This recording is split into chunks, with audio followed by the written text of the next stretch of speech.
like a lot of gamers out there, we have dreamt of a game where we look to the skies and we can blast off into space and explore.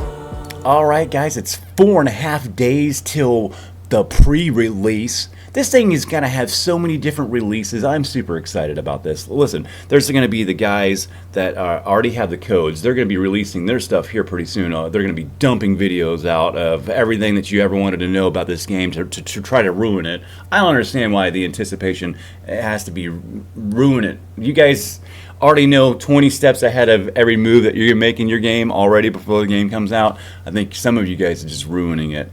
Those guys are going to pump out their videos. Then there's going to be the pre-release people like me. I'm probably just going to be streaming and try to make some friends, but I'm sure everybody else is going to be trying to pump out all those videos they can as quickly as possible, you know.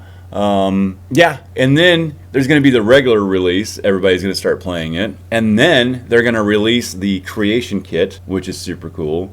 And then the modders creations are going to come out and shock the world, and that's what's going to probably carry this game into the into the next decade here. You know, I'm invested into a 10-year plan here. Not that I think the game is going to come out and be this great polished thing. I'm expecting some problems. I'm expecting to mod them out and make this game and those empty planets whatever I want them to be. So this is very exciting to me. I like the last part. I'm like really giddy for a month from now.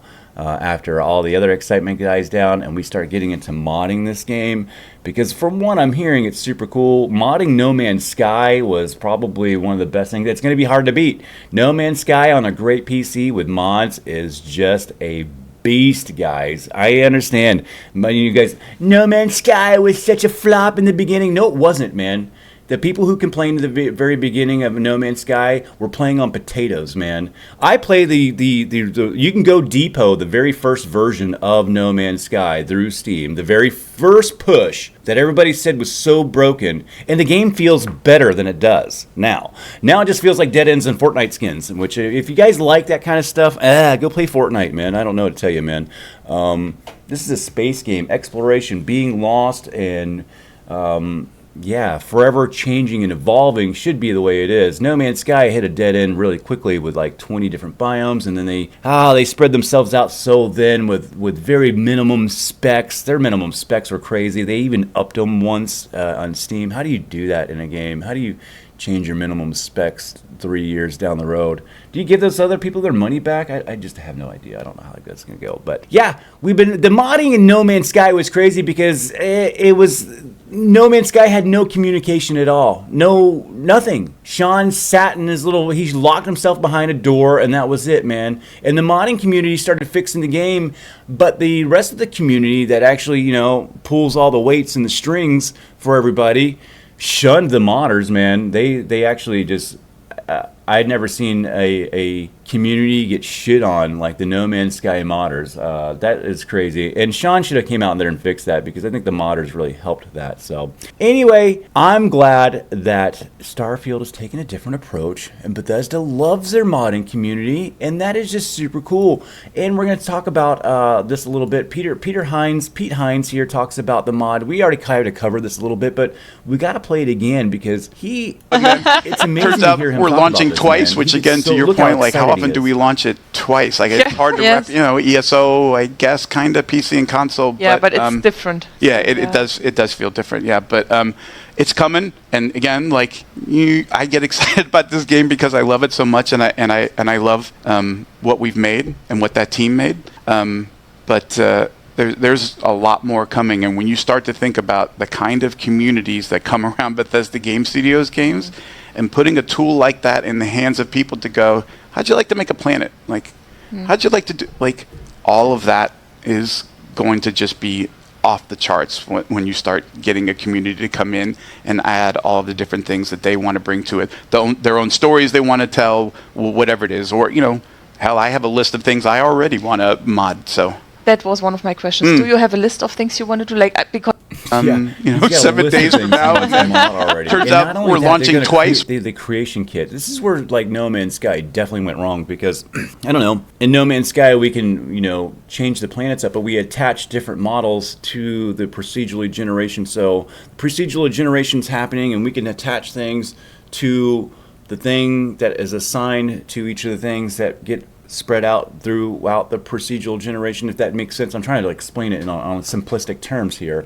But this seems like it's going to be a little bit more geared and not changing and very, I don't know, The modding community for No Man's Sky had to make their own tools, and it took a long time to develop that from people who don't really do it. These guys have already got it done. So the jump start on this and the fact that, it's possibly going to be maybe some careers for some folks. They might even get hired from Bethesda or maybe third party selling their wares. Who knows, man? I see a lot of potential in the modding community here. That's why I'm super excited about the final and last release of this game, which will be the creation kit. All right. He's talking about here. Listen to the Pete Hines talk about how many hours he has in the game, and not even. I played Starfield for 40 hours. Kind of like No Man's Sky, nothing dude. about what that person has done. Like I had a conversation with Todd. This was a couple of months ago now, I think, and he was like, "How far are you in?" I was like, "I just hit 80 hours," and he's like, "So what did you think of the main quest?" And I said, "Oh, I haven't done it." Like, at all. And he goes, "What are you doing? Like, I need you to play." I was like, "Well, I was doing all these other things. I'm trying factions and seeing, what does it feel like?" He's like, "You have to play the main quest," and so 80 hours in, I went from doing one game to a completely different game where I started really focusing on the main quest. And then I got so caught up in the main quest that I spent the next 50 hours just doing that. Like I forgot about all the other things because I got so wrapped up in the story. And like we intentionally don't talk about the main quest a lot because truthfully it is super spoilery. But I'm here to tell you that this game doesn't really even get going until you finish the main quest. Yeah.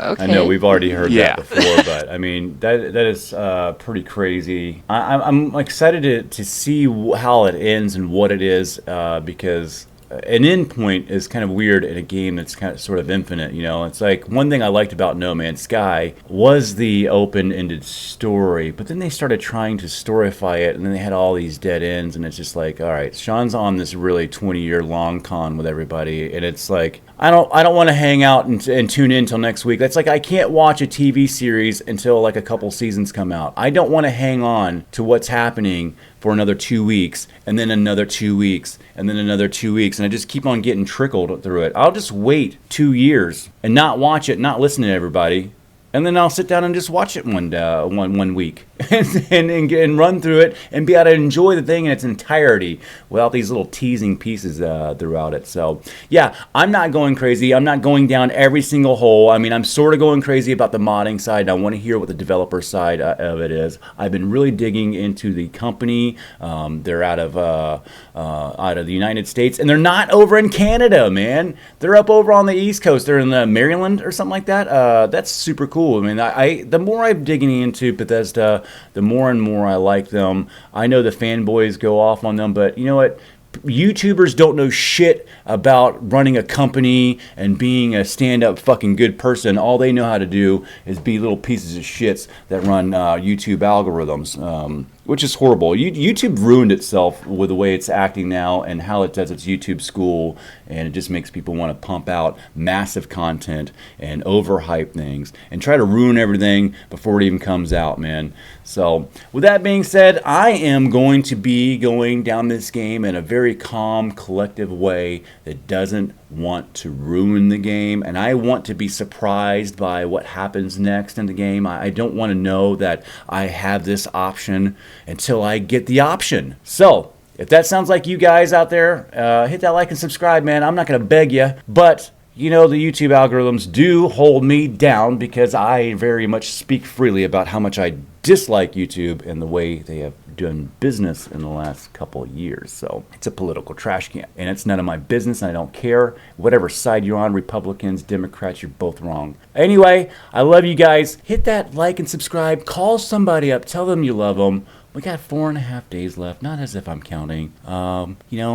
Don't be a fanboy. Don't be a hater. Ride somewhere in the middle. Don't let these people ruin the game for you. The game is going to be super epic, man. It's going to be super epic. Don't let it grab you by the balls, though, all right? It's kind of grabbed me by the balls, but I'm being realistic about it. So anyway, I love you guys. See you on the next video.